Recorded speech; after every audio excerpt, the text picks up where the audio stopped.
They called her the Silent Bride. Sarah Mitchell arrived with nothing but a well-worn carpetbag and a letter promising her hand to a man she'd never met. The townsfolk whispered about the peculiar woman who hadn't spoken a single word since stepping off the stagecoach. Some called it stubbornness, others suspected madness. But behind her silence lay a story deeper than the mountain valleys she now called home. Then came Thomas Blackwood, a cowboy whose weathered hands spoke of hard work and whose gentle eyes held no judgment. He didn't demand words from her like the others. Instead, he offered something far more precious: patience. In the quiet moments between sunset and starlight, they began writing their own language, one that required no voice to be heard. What secret from her past had stolen her words? And could the love of a quiet cowboy finally help her find them again? Before we jump back in, tell us where you're tuning in from. And if this story touches you, make sure you're subscribed, because tomorrow I've saved something extra special for you. The stagecoach rattled to a stop in front of Sweetwater's only hotel, kicking up clouds of dust that caught the late afternoon sunlight. Sarah Mitchell gripped her carpetbag tighter, her knuckles white against the worn leather. Through the coach's grimy window, she counted 3 wooden buildings with false fronts reaching toward the sky, desperate to appear grander than they were. Like her, they were trying to be something more than what life had made them. The driver called out, "Sweetwater! Station!" His voice echoed off the weathered buildings, making the small town seem even emptier than it was. Sarah waited until the other passengers had descended before gathering her courage and stepping down. Her boots touched Montana soil for the first time, and she felt the weight of her decision settle more firmly on her shoulders. The general store across the street bore a fresh coat of white paint, standing out among its more weather-beaten neighbors. A bell tinkled as its door opened, and a woman in her 50s emerged, wiping her hands on a flour-dusted apron. She had the kind of face that made you want to tell her your troubles, with crow's feet at the corners of her eyes that spoke of smiles rather than worries. "You must be Sarah Mitchell," the woman said, crossing the street with purpose. "I'm Martha Wilson. We've been expecting you." She paused, studying Sarah's face with kind eyes. "Harold, Mr. Mackenzie, asked me to meet you. He's seeing to some business at his ranch, but will be in tomorrow to make your acquaintance proper." Sarah nodded, her hand instinctively moving to her throat where the words stayed trapped. Martha's eyes caught the movement, but her warm smile never faltered. "Well now, let's get you settled at the hotel. Mrs. Peterson keeps the cleanest rooms this side of Helena, and she makes a stew that'll put meat on those bones of yours." Martha reached for Sarah's carpetbag, but Sarah clutched it closer. Understanding flickered across Martha's face. "Of course, dear. Keep your treasures close. This way." The hotel's interior was dim and cool after the bright Montana sun. A pot of something savory simmered in the kitchen, and the scent of fresh-baked bread hung in the air. Sarah followed Martha up a narrow staircase, their footsteps creaking on the wooden steps. The wallpaper, though faded, spoke of grander ambitions, roses that might once have been red, now dulled to a gentle pink. "Here we are," Martha said, opening a door to a small but tidy room. "You rest now. I'll have Mary bring up some washwater and supper later." She hesitated at the door, watching as Sarah placed her carpetbag carefully on the bed. "You know, dear, sometimes the hardest journeys end in the sweetest destinations. Whatever brought you here, well, Sweetwater has a way of healing hurts, given time." Sarah's eyes burned with unexpected tears. She managed another nod, and Martha seemed to understand all that went unsaid. The older woman's smile softened further. "I'll be at the store if you need anything at all." She closed the door quietly, leaving Sarah alone with her thoughts and the weight of tomorrow's meeting heavy on her mind. Through the window, Sarah could see the mountains rising in the distance, their peaks still holding patches of snow despite the spring warmth in the valley. They looked immovable, eternal, everything she wasn't. She unpacked her few belongings: 2 dresses besides the one she wore, a hairbrush with several teeth missing, and the letter that had brought her here, its creases worn soft with frequent handling. The marriage contract lay at the bottom of her bag, the final piece of who she was meant to become, Mrs. Harold Mackenzie. A name without a voice to speak it, but it was better than remaining where she was, better than the pitying looks and whispered conversations that followed her through her small Ohio town after the incident. Sarah sat on the edge of the bed, listening to the sounds of life drifting up from the street below. Wagon wheels on packed earth, horses nickering, the distant lowing of cattle. Tomorrow she would meet the man who had agreed to marry a woman who couldn't speak. Tomorrow she would begin whatever life Sweetwater had in store for her. For now, she allowed herself this moment of solitude, watching as the sun painted the mountain peaks gold, then pink, then purple. In the gathering dusk, a whippoorwill began its evening song, its clear notes carrying easily through the thin glass of her window. Sarah closed her eyes and remembered when she, too, had a voice to raise in song. Harold Mackenzie arrived precisely at 9 the next morning. Sarah watched from her window as he tied his horse outside the hotel, his movements efficient and practiced. He was a tall man with broad shoulders that his suit coat strained to contain, and he removed his hat before entering the building, revealing hair the color of winter wheat starting to thin at the crown. The floorboards announced his approach, and Sarah smoothed her best dress, navy blue cotton, with mother-of-pearl buttons she'd sewn on herself. Her fingers found the familiar spot at her throat, but she forced them back to her lap. First impressions mattered, even if she couldn't speak them. His knock came sharp and quick, 3 rapid taps that made her start despite expecting them. Sarah opened the door, and Harold Mackenzie filled the frame, his presence making the small room seem even smaller. He smelled of leather and shaving. Soap and a gold watch chain gleamed across his vest. "Miss Mitchell," he gave a slight bow. "I trust your journey was comfortable?" Sarah nodded, gesturing to a chair, but he remained standing, studying her with eyes the pale blue of a winter sky.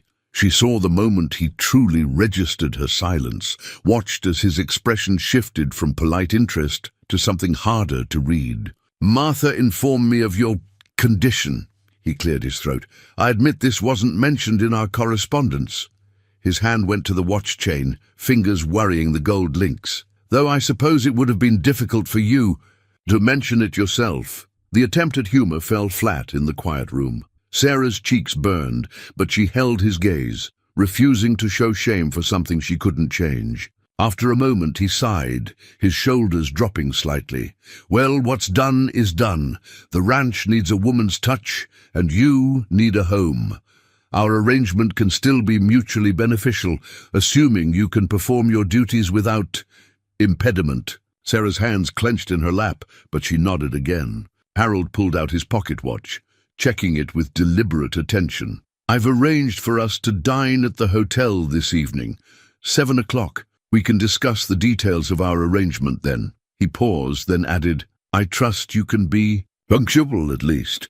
The words stung, but Sarah kept her face carefully neutral as she nodded once more.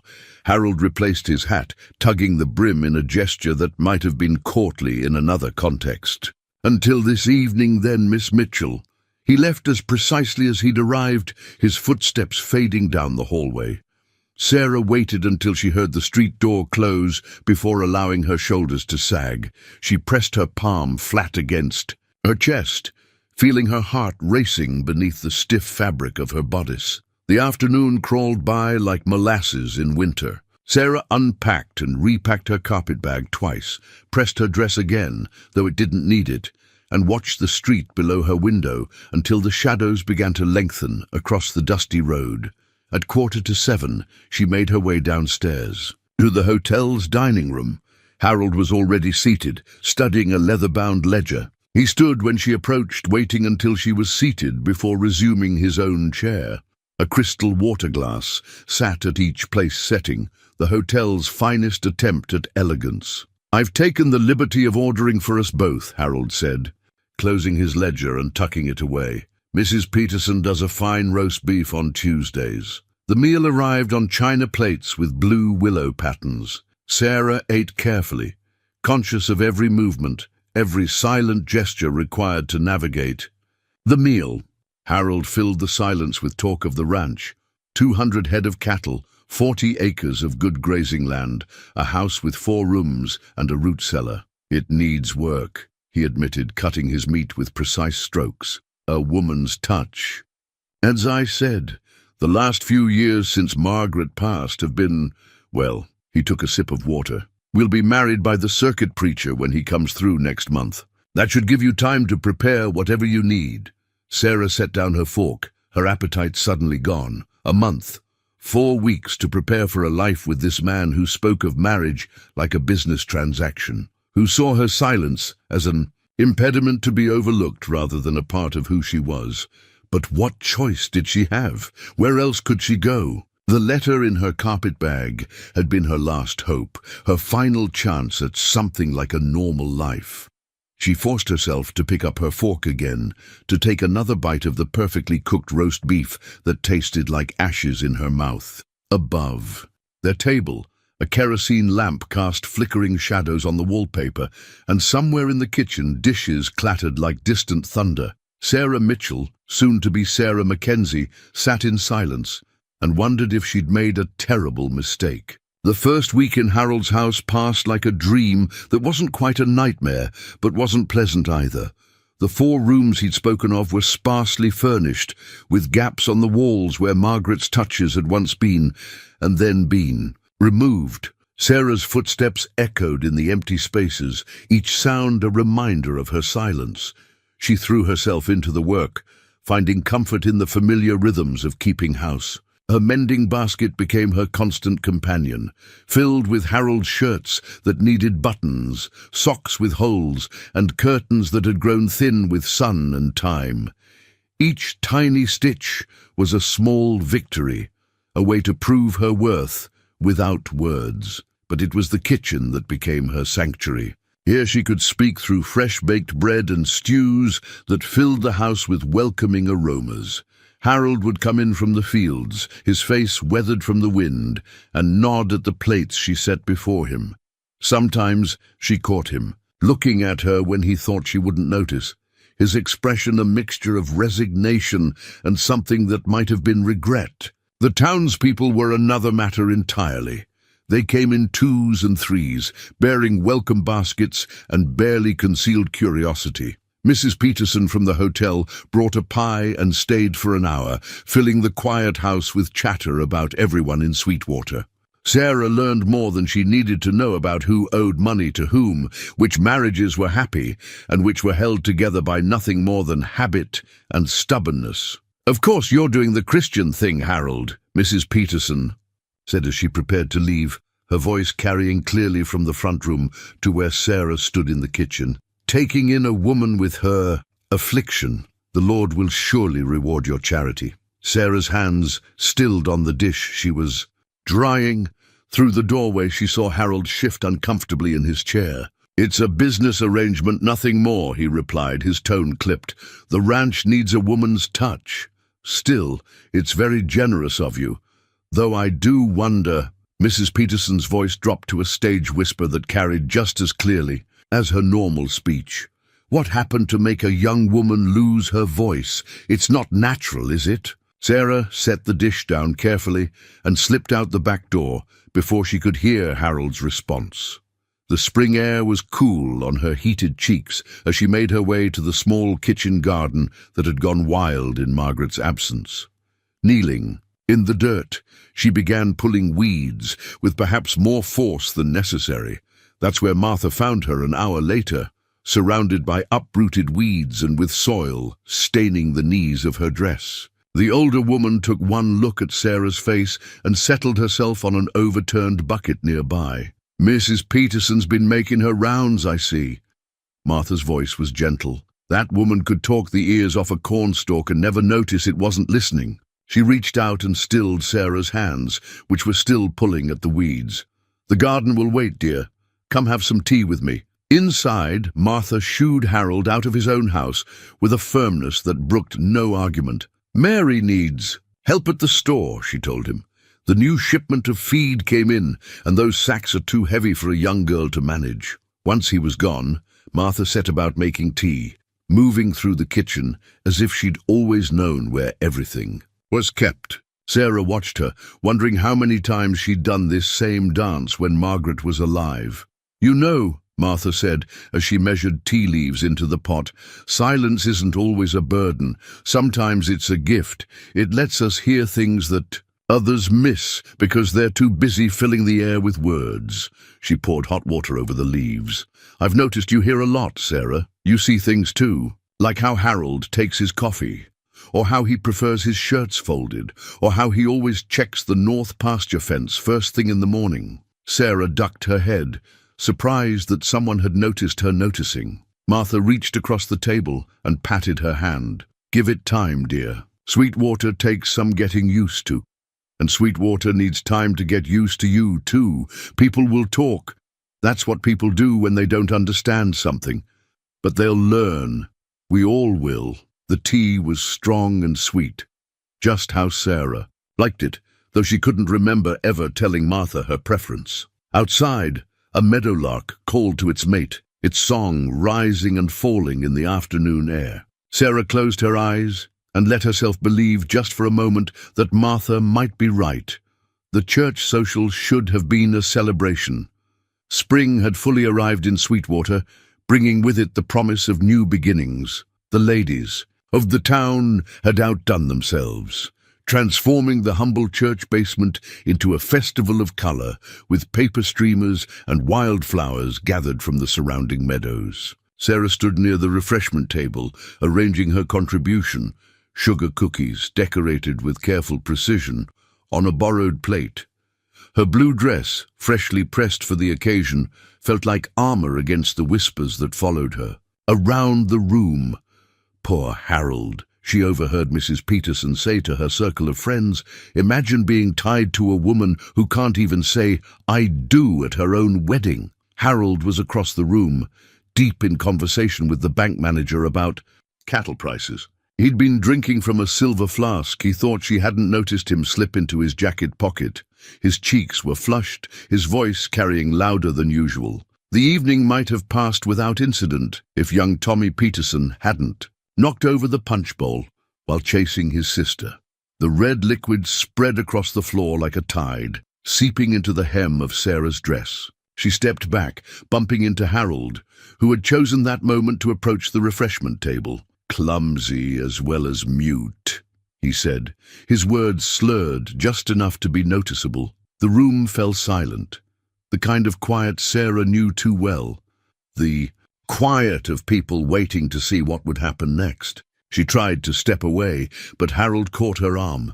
The silver flask peeked from his pocket, catching the lamplight. "I thought I was being charitable," he continued, his voice rising. "Thought maybe you'd learn to be useful, even without a voice. But you're just taking up space, aren't you? Like one of those china dolls that just sits there, pretty and useless." Sarah felt the eyes of everyone in the room on her. Mrs. Peterson's hand was pressed to her mouth in delighted horror. The bank manager studied his shoes. Only Martha, halfway across the room, was moving, pushing her way through the crowd. Harold's grip tightened. "Say something," he demanded, giving her a shake.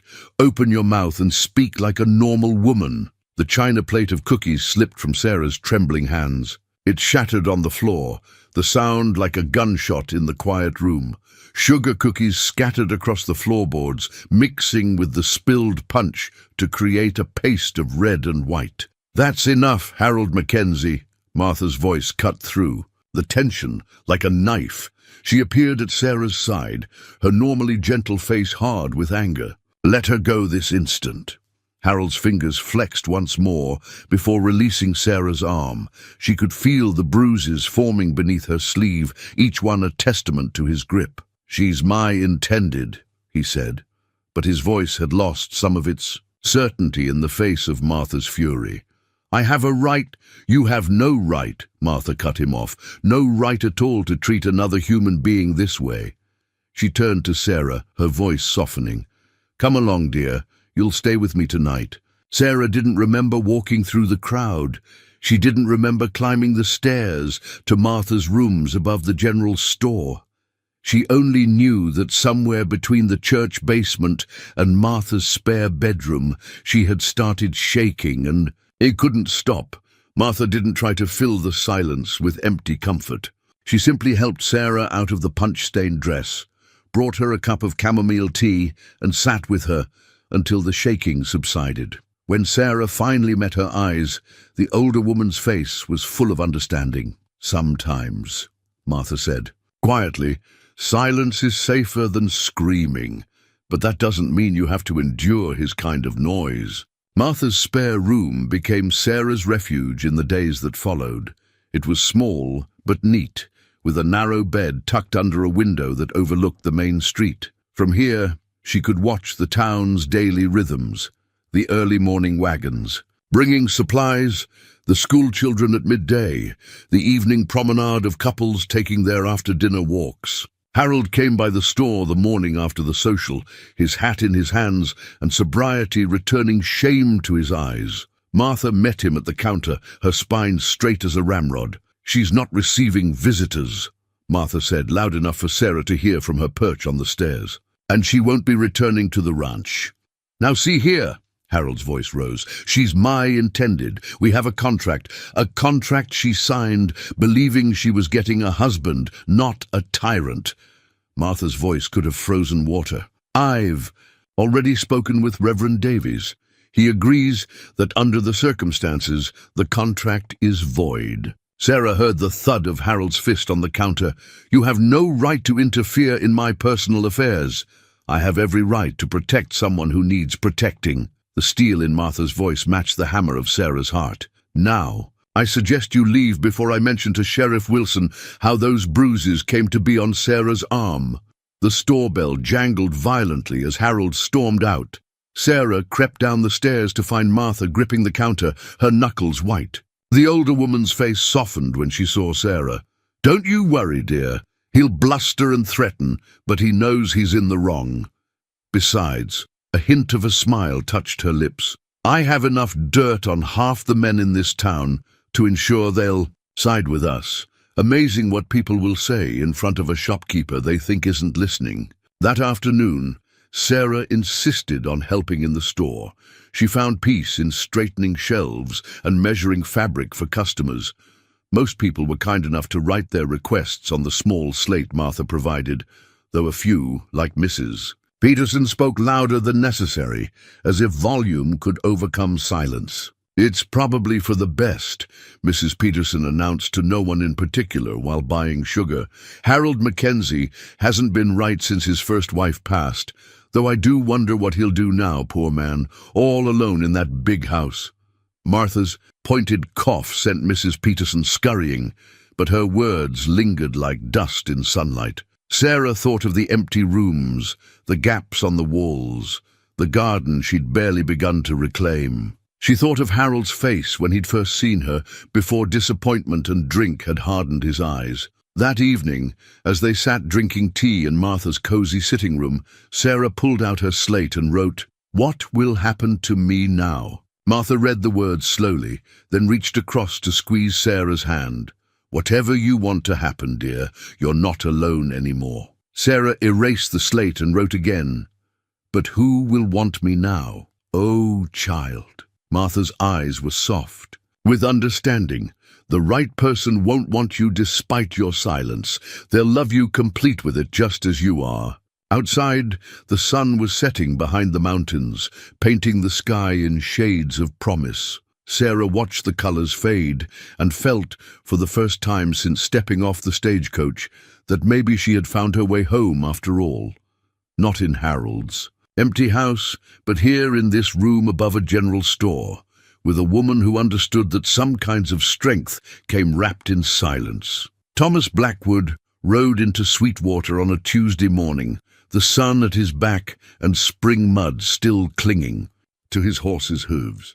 Sarah was arranging penny candy jars in the store window when she first saw him, his shadow falling across the glass like a painting coming to life. He dismounted with the easy grace of a man who'd spent most of his life in the saddle, though he couldn't have been much past 30. Unlike the local cowboys who came through town in unwashed groups, loud and boisterous, Thomas moved with a quiet deliberation that caught Sarah's attention. His clothes were trail-worn but clean, his dark beard neatly trimmed. When he entered the store, the bell announcing his arrival with its familiar tinkle, he removed his hat and nodded politely to both Sarah and Martha. "Ma'am," he said, his voice carrying the soft drawl of Texas, "I'm looking for work.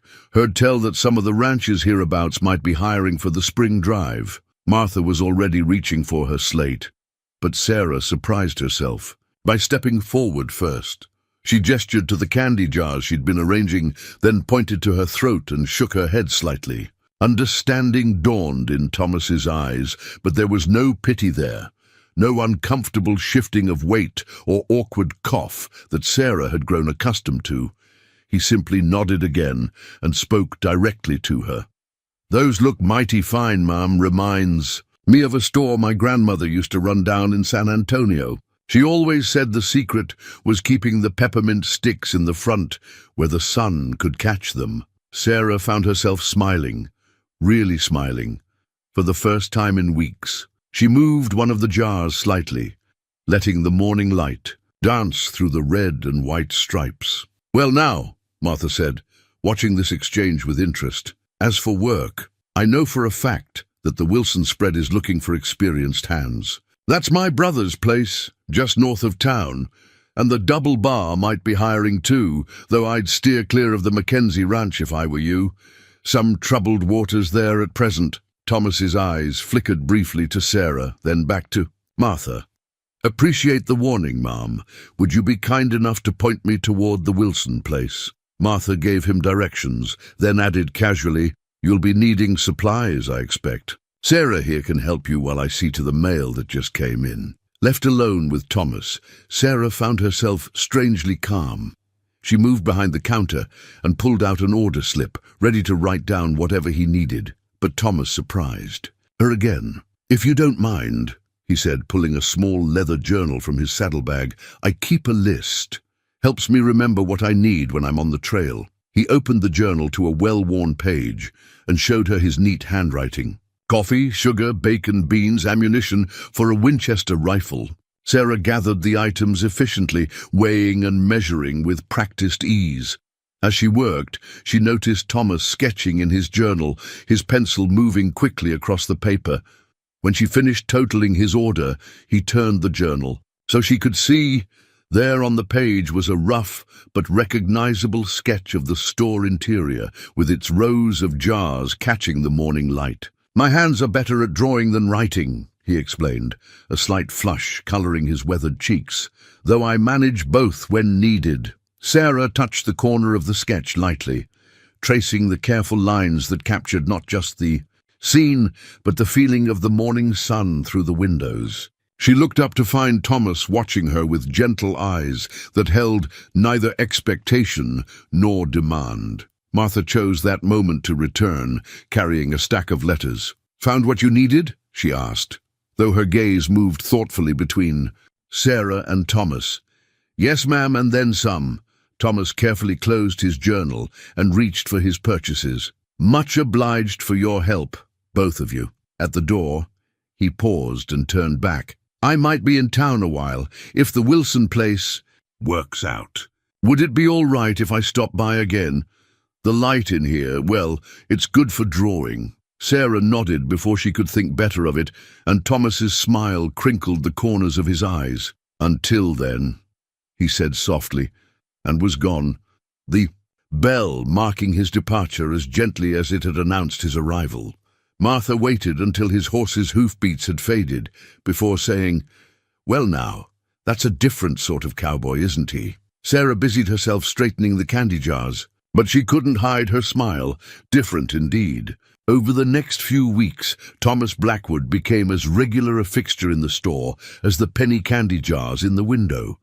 He'd stop by in the early mornings before heading out to the Wilson Ranch, or in the evenings when the day's work was done. Sometimes he'd buy small items, tobacco, matches, a new pencil for his sketching. Other times he'd just sit on the porch with his journal, drawing the town as it came alive, with the spring thaw. Sarah found herself looking forward to these quiet visits.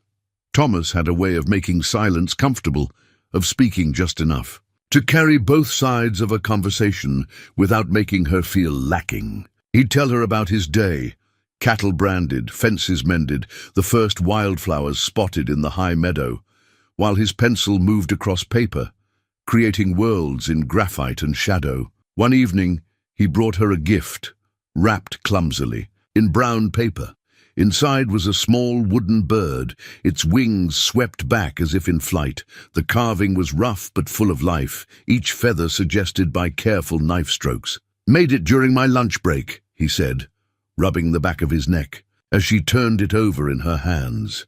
"Reminded me of that meadowlark that's been singing outside the store, the one you always stop to listen to." Sarah hadn't realized he'd noticed that about her, how she paused in her work whenever the bird's song floated through the open door. She clutched the carving to her chest, hoping her eyes could convey what her voice couldn't. "I know it's not much," Thomas continued, misreading her emotion for disappointment.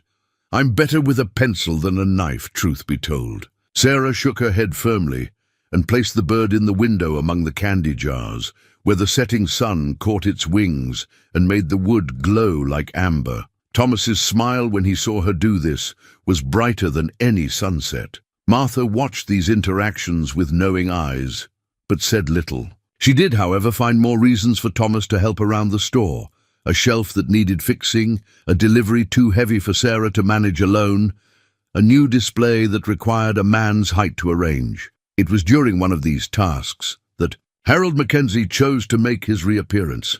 He pushed through the door like a storm cloud, bringing with him the smell of whiskey and wounded pride. Sarah was behind the counter, Thomas up on a ladder fixing a loose board in the ceiling. "So this is why you won't come back," Harold spat, swaying slightly. "Found yourself a replacement already, have you?" Thomas descended the ladder slowly, deliberately, placing himself between Sarah and Harold without making it obvious that's what he was doing.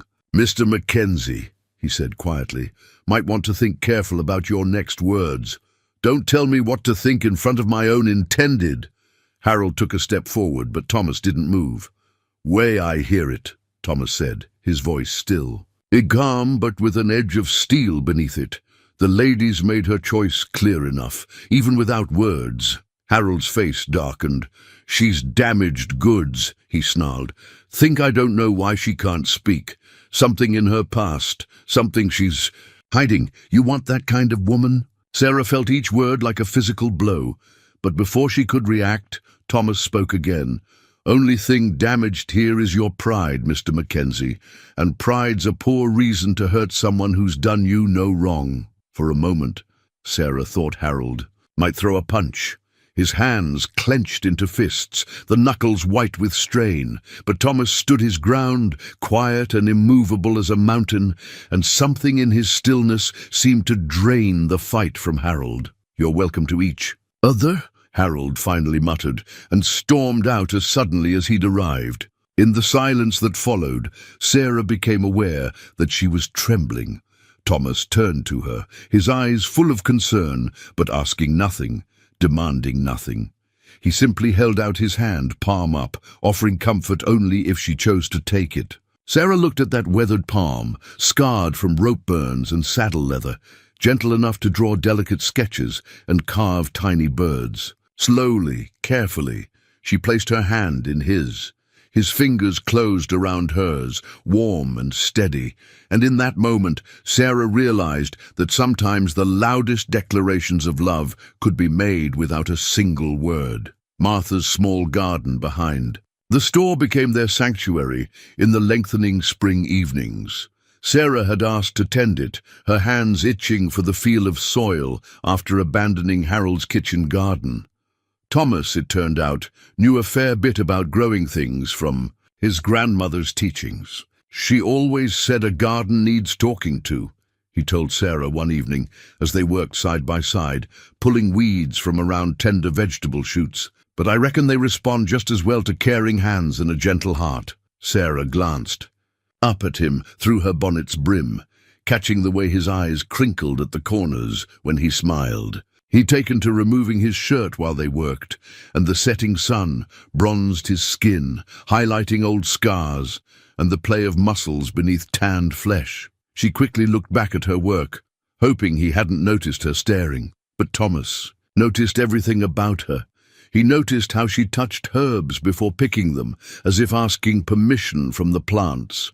He noticed how she arranged the tools with careful precision when they finished each day. He noticed the way she pressed her fingers to her throat when she was anxious, and how that gesture was becoming less frequent with each passing day. "My grandmother would have liked you," he said, settling back on his heels to watch a hummingbird dart among the newly planted flowers. She believed in the power of silence. Used to say that most folks are so busy talking they forget to listen to the important things. Sarah pulled her slate from her apron pocket and wrote carefully. What happened to her? Passed on 5 years ago. Thomas's voice was soft with memory.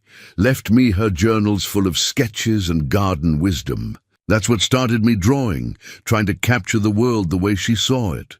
Sarah wrote again, "Tell me more about her." And so, as they worked in the rich earth, Thomas shared stories of his grandmother's life in Texas, how she'd raised him after his parents died in a fever epidemic, how she taught him to read by tracing letters in the garden's soil, how she never married again after his grandfather's death, content with her store and her gardens and her quiet life. She used to say that love grows best in tended soil, Thomas said, helping Sarah stake up a row of pea plants. Their hands met on the twine and neither pulled away. That you had to prepare the ground, plant the seeds with care, and then have patience while they took root. The sun was setting in earnest now, painting the sky in shades of coral and gold. From the store's back door came the smell of Martha's cooking and the soft clatter of supper preparations. But still, they lingered, surrounded by the day's fading warmth and the sweet scent of newly turned earth. Sarah reached for her slate one more time. Your grandmother was wise. That she was. Thomas's hand found hers again, dirt-stained fingers entwining naturally. She also said that when you find something worth holding on to, you shouldn't let fear of the future keep you from grasping it with both hands. Sarah's heart quickened at his words, and the gentle pressure of his fingers against hers. She wanted to tell him so many things, about the incident that took her voice, about her fears and hopes, about how his presence made her feel simultaneously safer and more alive than she'd felt in years. Instead, she squeezed his hand and pointed to the western sky where the first stars were beginning to appear.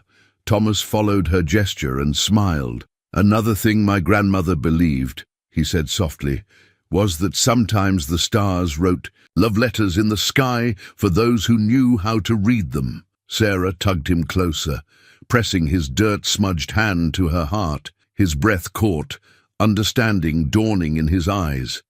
"Sarah," he whispered, her name like a prayer on his lips. "I know you've been hurt, know you've got shadows in your past that still haunt you, but if you'll let me, I'd like to help you tend this garden we're growing between us.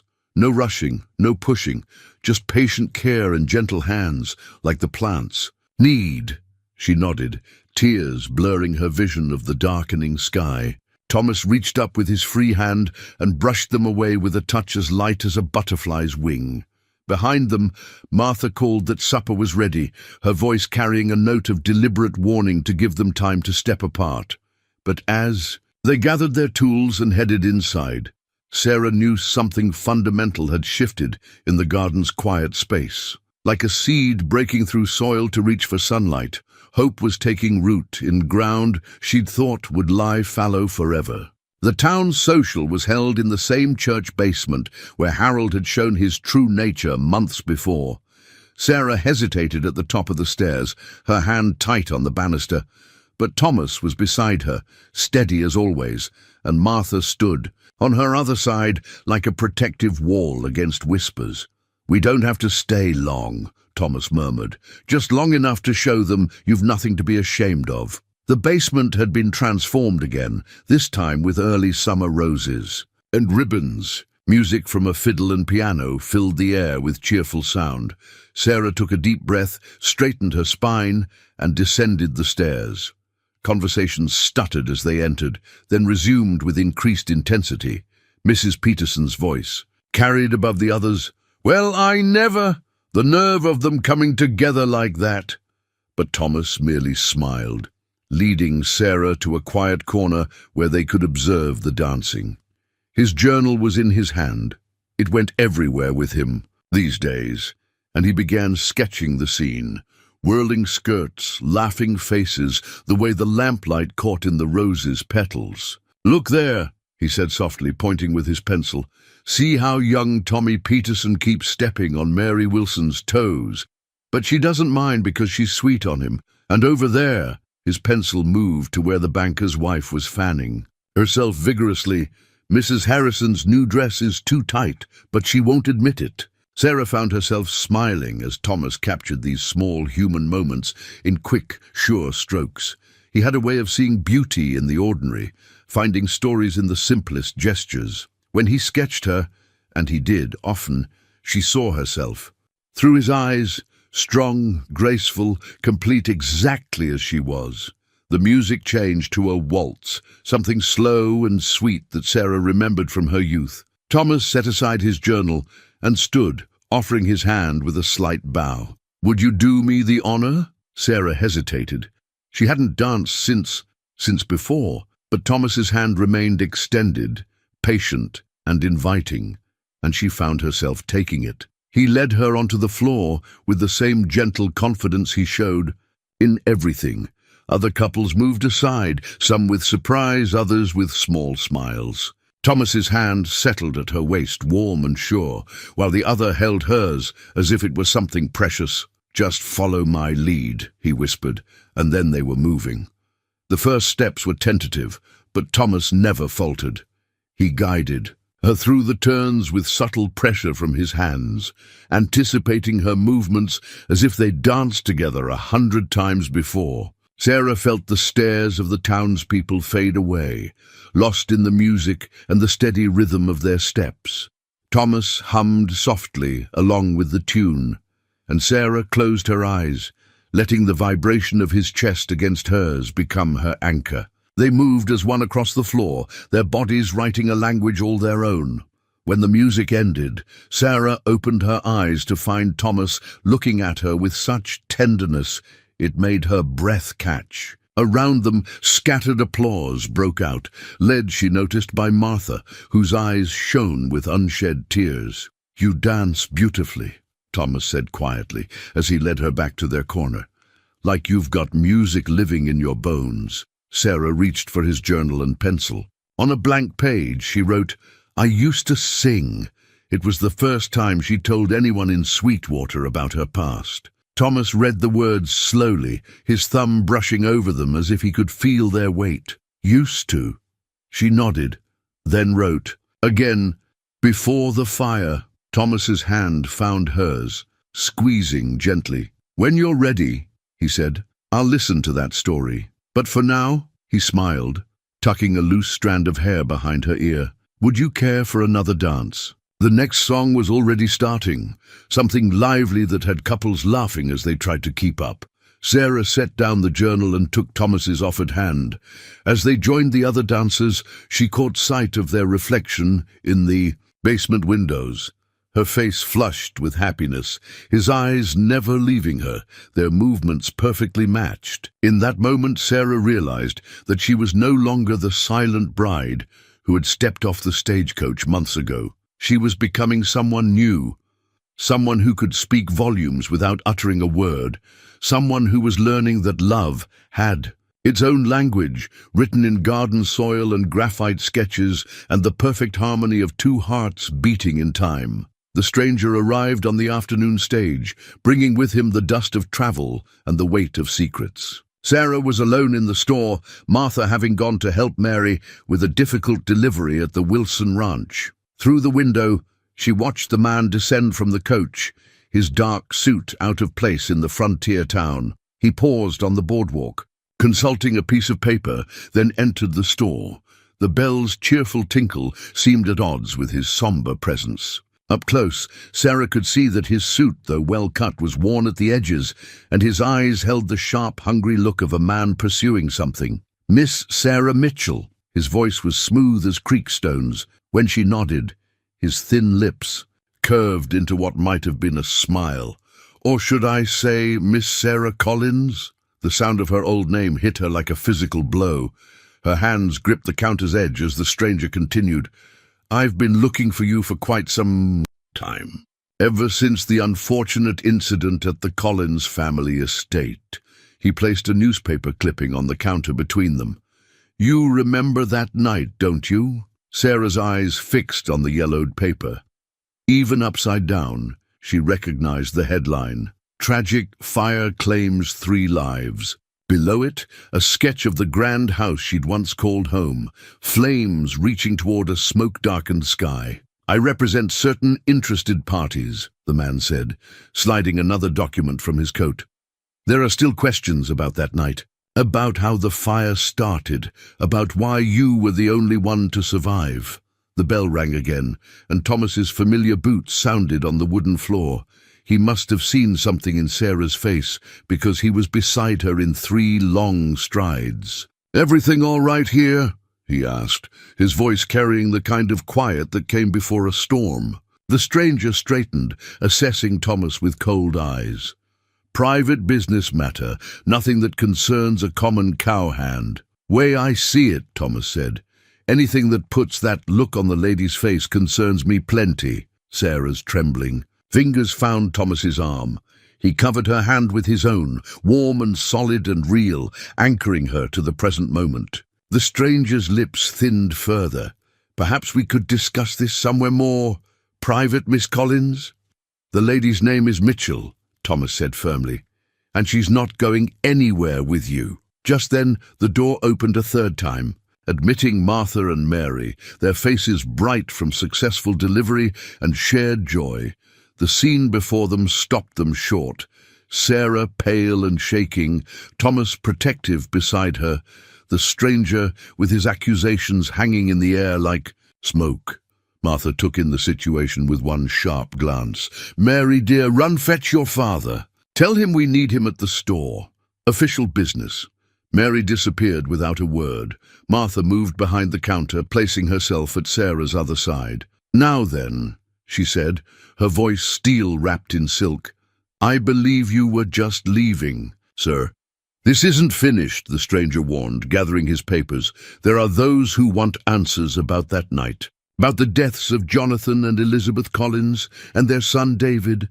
About the mysterious fire that started in the music room where you were last seen." Each name struck Sarah like a hammer blow. David, her sweet younger brother who'd loved her singing, her parents who'd built their lives around music and beauty, the music room where she'd been practicing late that night, where the lamp had fallen, where the flames had spread so quickly. "That's quite enough," Martha's voice cut through the memories. "Sheriff Wilson will be here shortly. I suggest you take your insinuations elsewhere." The stranger straightened his worn coat. "Good day, Miss Collins. We'll speak again." After he left, Sarah's legs gave way. Thomas caught her, easing her onto the chair Martha quickly provided. His strong hands rubbed gentle circles on her back as she fought for breath. "It's all right," he murmured. "You're safe here. No one's going to hurt you." But Sarah knew the stranger's arrival had changed everything. Her past, which she'd tried so hard to leave behind, had followed her to Sweetwater. Soon they would all know the truth. About the fire, about her silence, about the guilt she'd carried for so long. She looked up at Thomas, wondering if the tenderness in his eyes would turn to judgment when he learned the whole story. His hand found hers, squeezing gently, as if he could read her thoughts. "Whatever it is," he said softly, "whatever happened back then, it doesn't change who you are now, and who you are is someone I'm proud to stand beside." That evening, after Martha had shooed away the sheriff and his questions, Sarah sat in the garden with Thomas. The sun had set, but the western sky still held a faint glow, just enough to see by. A small chalkboard lay in Sarah's lap. Martha's. Idea. Easier to erase than the slate, better for longer stories. Thomas sat quietly beside her on the wooden bench he'd built last week, close enough that she could feel his warmth, but not so close as to crowd her. Above them, the first stars were beginning to appear, like scattered diamonds on black velvet. Sarah's chalk moved slowly at first, uncertain. "I was 19, she wrote, living with my family in Connecticut. We had money, position, respect." She paused, swallowing hard. "We had music." Thomas read silently, his shoulder touching hers in quiet support. She erased the words and continued. "Father played violin. Mother, piano. David, my brother, was learning both. I sang. We had concerts in our music room every Sunday evening."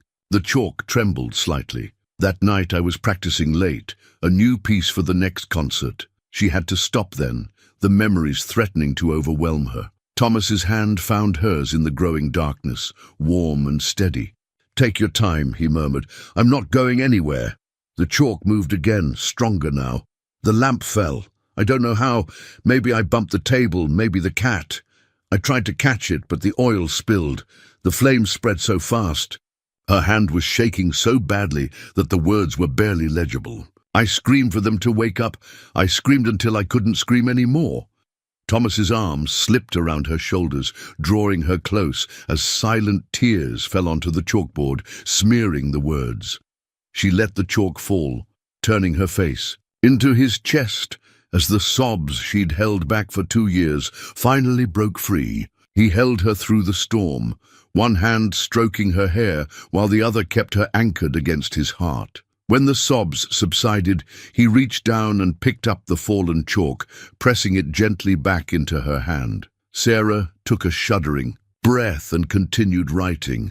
The smoke was so thick, I couldn't find them. A neighbor pulled me out just before the roof collapsed. They said I was still singing when they found me, but I haven't made a sound since that night. "Oh, my brave love," Thomas whispered, the endearment falling naturally from his lips. "You've carried this alone for so long." She erased the board with trembling fingers. "Now you know why I can't speak, why that man is here. Some people think I started the fire on purpose to inherit everything, but I loved them so much." "I believe you," Thomas said firmly, "and anyone who knows you, truly knows you, would believe you too." Sarah turned to look at him, really look at him, in the deepening twilight. His face held nothing but compassion and something deeper, something that made her heart flutter despite her pain. "That stranger," he continued, "he's not here for justice. Men like that, they feed on other people's pain. But you're not alone anymore, Sarah. You've got Martha and Mary and the sheriff on your side. And you've got me, for as long as you want me." She wrote one last time on the chalkboard. "What if I want you forever?" Thomas's breath caught. Slowly, giving her time to pull away, he raised his hand to cup her cheek. "Then forever it'll be," he said softly, "if you'll have a simple cowboy who's more at home with horses than high society." Sarah let the chalkboard slide to the ground as she leaned forward to press her lips to his. The kiss was gentle, tender, a promise written without words. When they parted, Thomas rested his forehead against hers. "We'll face whatever comes together," he promised. "That stranger, the past, all of it. And someday, when you're ready, maybe you'll find your voice again. But even if you don't know this, I hear you clear as day, Sarah Mitchell. I hear every word your heart speaks." In the garden's darkness, surrounded by the scent of earth and growing things, Sarah felt something shift inside her. The weight of her secret, shared at last, seemed lighter somehow. And though she couldn't yet imagine ever speaking again, she knew that Thomas was right. There were many ways to be heard, to be understood, to be loved. The stars continued their slow dance overhead, witnesses to promises made in silence, but sealed with all the strength of spoken vows. The wanted poster appeared on Sheriff Wilson's desk the next morning, carried by the stranger who now had a name, James Barrett, private investigator. The paper was creased and worn, but the face staring out from it was unmistakably Harold Mackenzie's, though under a different name. William Hawkins, Barrett read aloud to the gathered group. The sheriff, Martha, Thomas and Sarah, wanted in 3 states for insurance fraud, arson and suspicion of murder. His preferred scheme involves marrying women with property, arranging unfortunate accidents, and collecting the insurance money. Sarah sat very still in her chair, Thomas's hand steady on her shoulder. The sheriff studied the poster, his weathered face grim. "And you believe he came here tracking Miss Mitchell?" he asked. Barrett nodded. He must have learned about the Collins fire, figured she'd be vulnerable. Easy target. A mute woman with a suspicious past. But something spooked him. Maybe her silence wasn't what he expected, maybe he got impatient. Either way, he's moved on to his next scheme. "The ranch mortgage," Martha said suddenly. "He's been borrowing heavily against it, talking about improvements. No one's ever seen—" "Classic pattern," Barrett confirmed. "He takes out loans, insures heavily, then arranges an accident. Usually fire. It destroys the evidence." Thomas's grip tightened on Sarah's shoulder. "The night of the social," he said, quietly, "when he was drinking. He kept muttering about smoke and justice." The sheriff stood, checking his gun belt. "Mary saw him riding toward the ranch early this morning. Said he had supplies from the store. Oil, matches, that sort of thing. He'll want to do it tonight," Barrett said. "New moon, less chance of being seen." Sarah grabbed her slate, writing quickly. "He can't destroy the ranch. Margaret's roses still bloom there." The simple words carried the weight of something larger, the knowledge that another home, another life, couldn't be lost to flames set by malicious hands. "We'll stop him," Thomas promised, but Sarah was already writing again. "I know how he thinks. I know about fire." Her hand trembled, but her writing was clear. "Let me help." The men began to protest, but Martha stepped forward. "She's right. Sarah knows fire's voice better than any of us, and she deserves to face this demon." Sheriff Wilson looked between them all, then nodded slowly. "We'll need a plan, and we'll need to move fast." As they bent their heads together to strategize, Sarah felt a strange calm settle over her. 2 years ago, she'd been helpless against the flames that took her family. But tonight would be different. Tonight, she would face her fears with strength at her back and love at her side. The wanted poster lay forgotten on the sheriff's desk, Harold's false face staring up at the ceiling. Soon he would learn that some silences held not weakness, but steel, and some voices, once found, could not be silenced by fear or flame. Outside the sheriff's office, Sweetwater went about its morning business, unaware that by nightfall, the truth about both Harold Mackenzie and Sarah Mitchell would be written in letters of fire against the dark prairie sky. They caught Harold, William Hawkins, in the act of spreading oil along the ranch house's back wall. The new moon made the night pitch black, but Sarah saw him clearly in the light of his own lantern. He worked with the efficiency of someone who had done this before, someone who knew exactly how fire would spread and where it would burn hottest. Thomas and the sheriff approached from different directions, moving as quietly as hunting cats. Barrett hung back with Sarah and Martha, watching from the shadows of the barn. The plan was simple: catch him in the act, take him alive, let justice be served in a proper court. But plans, like silence, can be broken. Harold must have heard something, a boot scuff, a whisper of movement. He spun, lantern raised, and Sarah saw his face twist with rage when he spotted Thomas. "Should have known you'd interfere," he snarled, reaching for his gun belt. Everything happened at once. The sheriff shouted a warning. Thomas dove for cover. The lantern slipped from Harold's hand as he drew his pistol, hitting the oil-soaked wood with a crash of breaking glass. The flames caught instantly, racing along the wall with hungry eagerness.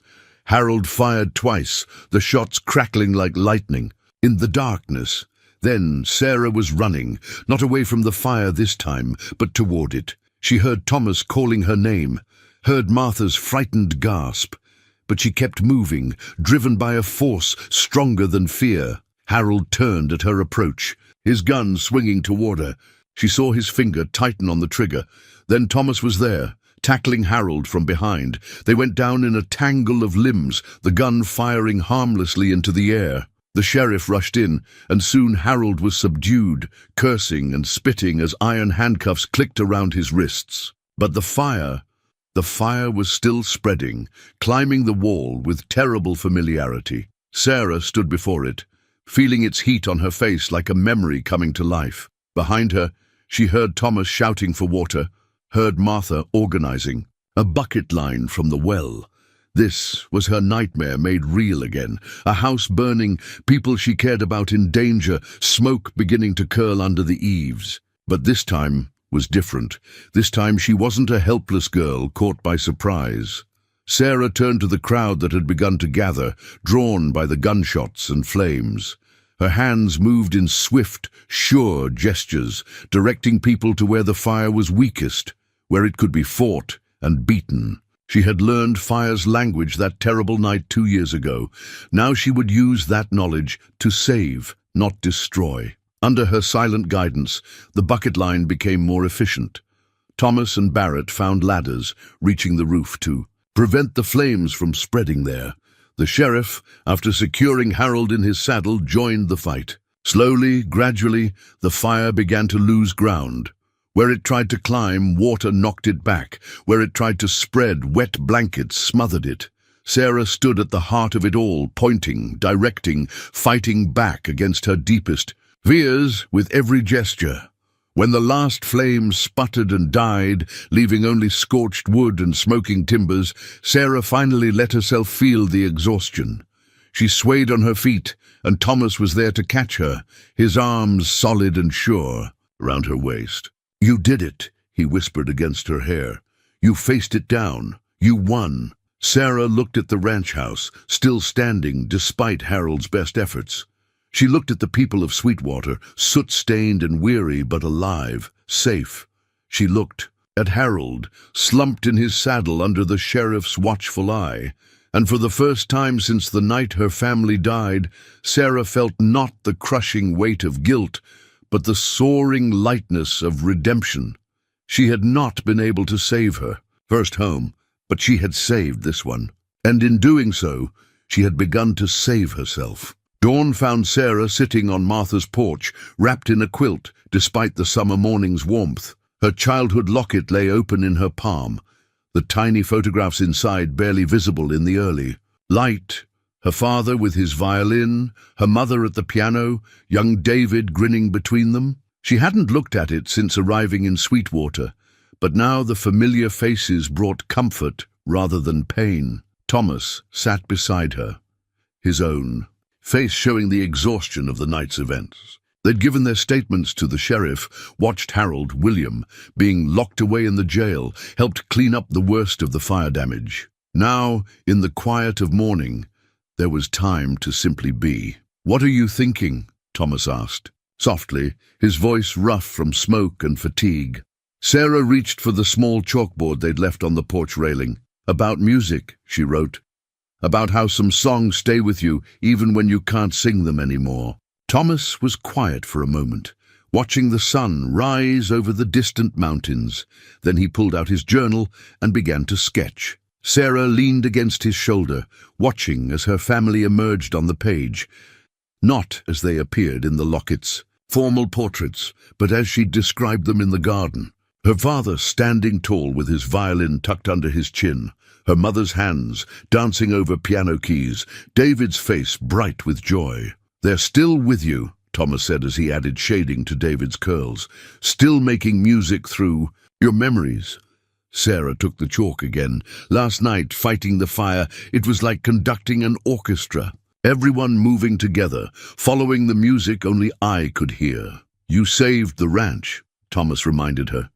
"You faced your fears and won." "We saved it," she corrected on the board. "I wasn't alone this time." Thomas set aside his journal and took her hands in his.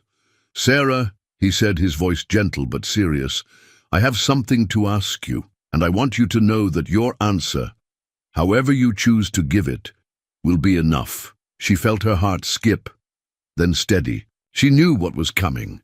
had seen it in his eyes for weeks now, had felt it growing between them like the flowers in Martha's garden. "I love you," he said simply. "Your strength, your grace, your silent wisdom. I love the way you listen with your whole heart, the way you speak through gestures and touches, and the light in your eyes. I love watching you bloom here in Sweetwater, growing stronger every day." He squeezed her hand softly. "Would you consider becoming my wife?" Sarah felt tears welling up, but they weren't the bitter tears of loss she'd known for so long. These were different, warm and sweet as summer rain. She opened her mouth, wanting to say yes, needing to say yes. Yes. The word came out as barely more than a whisper, rough from disuse and thick with emotion. But it was there, her voice, small and wavering but real. Thomas's eyes widened, his hands tightened on hers, but he didn't speak, didn't rush to fill the silence. He simply waited, patient as always, letting her find her way. "Yes," Sarah said again, a little stronger this time. "Yes, Thomas." And then she was in his arms, both of them crying and laughing at once. She felt his heart pounding against hers, felt the tremor in his hands as he cradled her face. "I love you," she whispered, the words rusty but true. "I love you." The sun crested the mountains, painting the world in gold. From inside the store came the sound of Martha moving about, preparing for the day. Soon the town would wake, and the news would spread, not just of Harold's true identity and arrest, but of love triumphant and a voice reclaimed. But for now, Sarah and Thomas sat wrapped in the morning light in each other's arms. She didn't try to say more, knowing her voice would need time to grow strong again, like a plant long dormant, finally reaching for the sun. But those three words, "yes" and "I love you," were enough. They were everything. Thomas pressed a gentle kiss to her forehead. "Welcome back, my love," he murmured.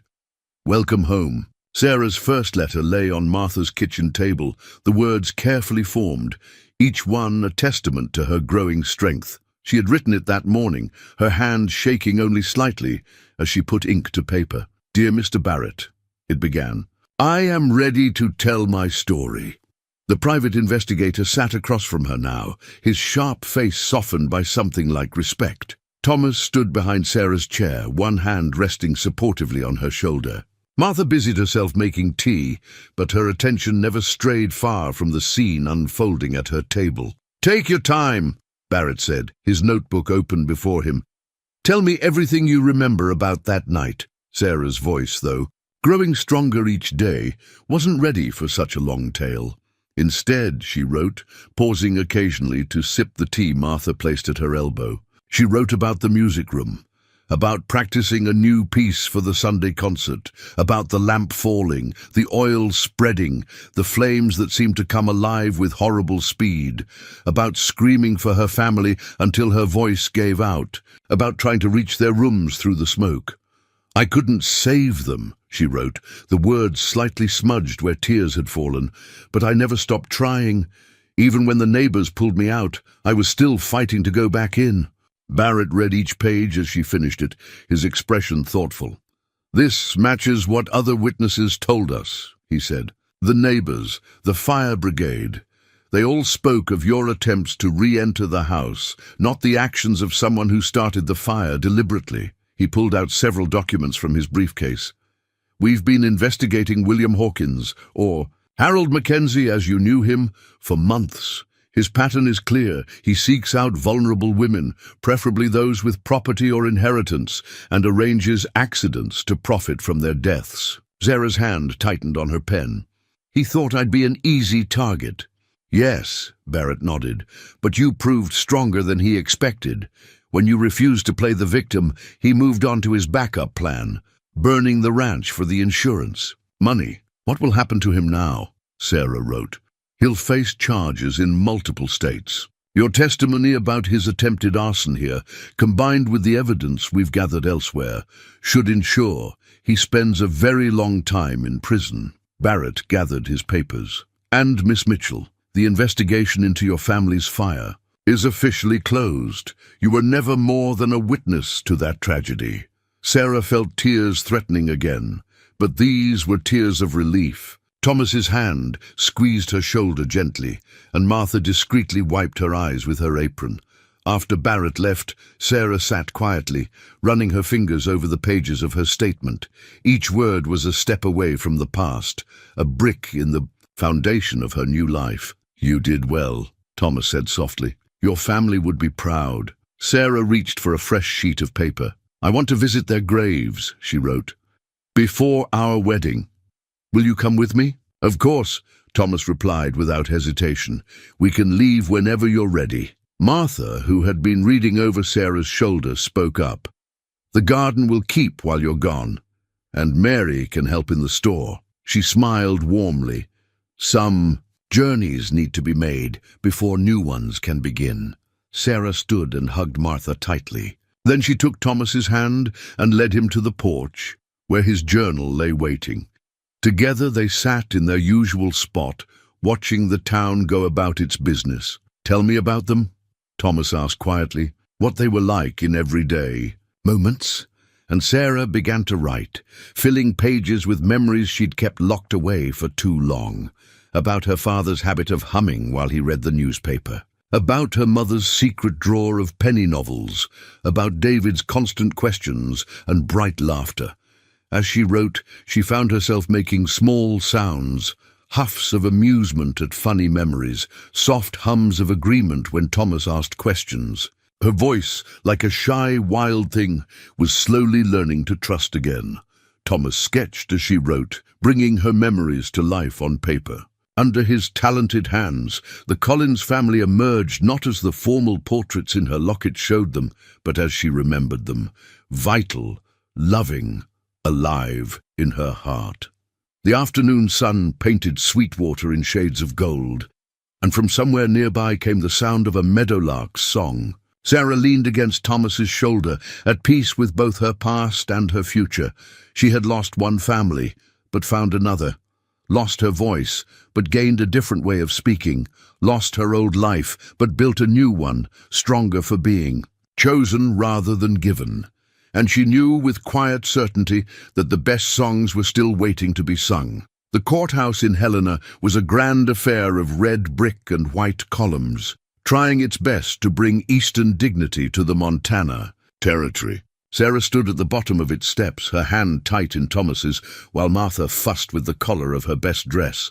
"Remember," Martha said, smoothing invisible wrinkles from Sarah's shoulders, "you only need to speak as much as you're able. The written testimony is already entered into evidence." "I want to speak," Sarah said softly. Her voice, though still quiet, had grown stronger during their journey east. Each mile from Sweetwater had seemed to loosen something in her throat, as if distance from the place where she'd been silent helped her find her words again. The main courtroom was packed with spectators.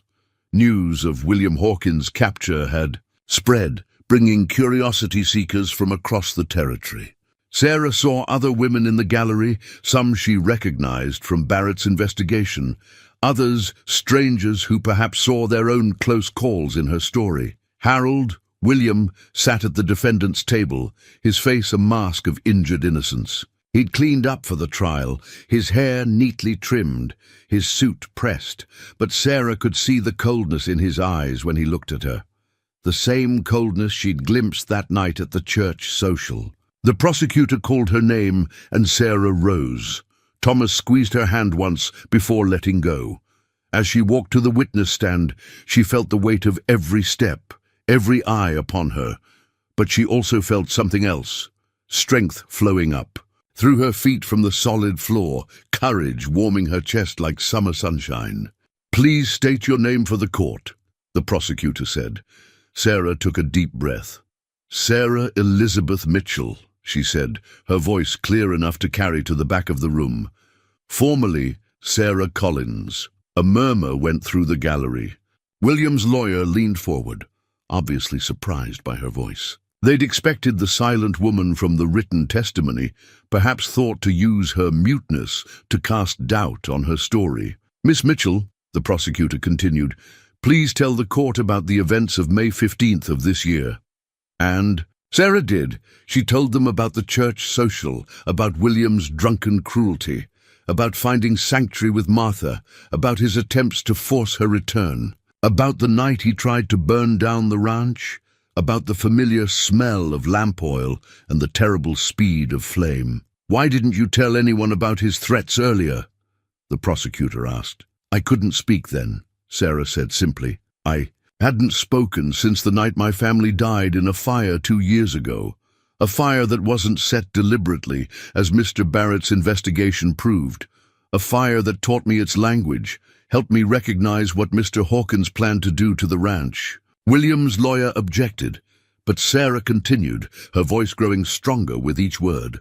"I saw how he laid the oil, saw how he chose his starting point, where the flames would spread fastest. He knew about fire, just like I did, but he used that knowledge to destroy. I used it to save." The cross-examination was brutal. William's lawyer tried to paint her as a fortune hunter, a woman with a suspicious past who'd tried to trap a respected rancher into marriage. But Sarah stood firm, her voice never wavering as she told the truth. "Yes, I came to Sweetwater looking for a new start. Yes, I agreed to marry a man I'd never met. I was running from my past, from the whispers and suspicions about the fire that took my family, but I never tried to trap anyone. When I saw who Mr. Hawkins really was, I left. I found real friendship with Martha Wilson, found love with Thomas. Blackwood, found my voice again, speaking truth instead of hiding in silence." She looked directly at William as she spoke her final words. "I know fire's voice, Mr. Hawkins. I know how it speaks, how it moves, how it destroys. You thought my silence made me weak, but sometimes silence teaches us to listen better, to see more clearly, to understand the difference between destruction and redemption." The jury took less than an hour to reach their verdict. Guilty on all counts, with recommendations for the maximum sentence. As the judge read the verdict, Sarah sat between Thomas and Martha, feeling the last weights of her past finally fall away. Outside the courthouse, autumn sunlight painted the world in shades of gold and amber.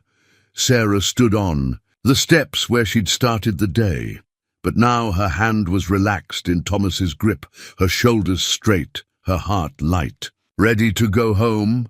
Thomas asked softly. Sarah looked up at him, at the love and pride shining in his eyes. She looked at Martha, who was already planning the wedding they'd postponed for the trial. She looked out at the mountains in the distance, their peaks reaching toward a cloudless sky. "Yes," she said, her voice carrying all the music of her heart. "Let's go home."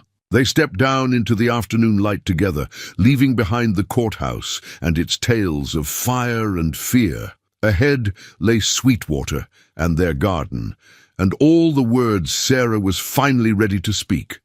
Behind them, the courthouse bells began to ring, their bright song carrying across the valley like a benediction, like a promise, like a voice too long silent, finally raised in joy. The wedding took place in Martha's garden on a perfect autumn morning. Sarah stood beneath an arch twined with late roses, wearing a dress the color of cream and holding a bouquet of wildflowers. Thomas waited for her, his journal tucked into his pocket as always, his eyes never leaving her face. Martha had outdone herself with the preparations. The entire town had pitched in, turning the small garden into a wonderland of flowers and ribbons. Even Mrs. Peterson had contributed, though she still occasionally mentioned how unusual it all was, a former mail order. Bride marrying a cowboy artist, with a shopkeeper standing in place of family. But Sarah didn't hear the whispers anymore. Her attention was focused entirely on Thomas, on the love shining in his eyes, on the future stretching out before them like a road gilded by sunrise. When the Reverend asked for her vows, Sarah's voice rang out clear and strong, carrying to the very edges of the garden. "I, Sarah, take you, Thomas, to be my husband, to share silence and song, to grow gardens of hope, to draw beauty from ordinary moments, to love you with every word I speak and every word I choose not to speak, Thomas's hands trembled slightly as he held hers. "I, Thomas, take you, Sarah, to be my wife, to listen to your heart's music, to sketch our days together, to tend the gentle growing things between us, to love you in silence and in speech, in shadow and in light."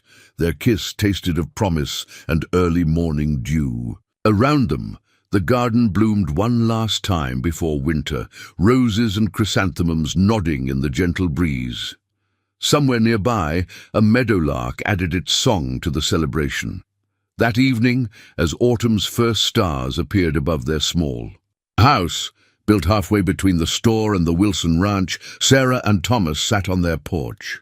His journal lay open between them, its pages filled with sketches of their wedding day.